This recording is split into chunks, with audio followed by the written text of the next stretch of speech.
Coalition जुन खालको हाम्रो सिद्धान्तमै देखेको एउटा शिक्षालाई हेर्ने हाम्रो सैद्धान्तिक दृष्टिकोणमै देखेका केही हाम्रो राजनीतिक पक्षहरू छन् जसले मलाई काम गर्न अप्ठ्यारो बनायो। त्यो भनेको पहिलो कुरा भनेको हामी विद्यालय शिक्षालाई कुन हिसाबले लैजाने भन्ने कुरामा राजनीतिक स्पष्टता छैन। कस बीच भएन।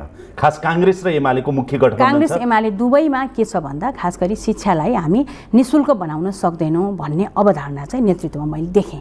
त्यो अर्थमन्त्रीमा पनि देखेँ होइन, त्यो अर्थमन्त्रीमा पनि देखेँ, त्यो प्रधानमन्त्रीमा पनि देखेँ।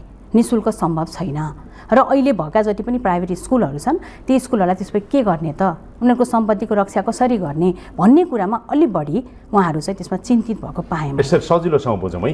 त्यसो हो भने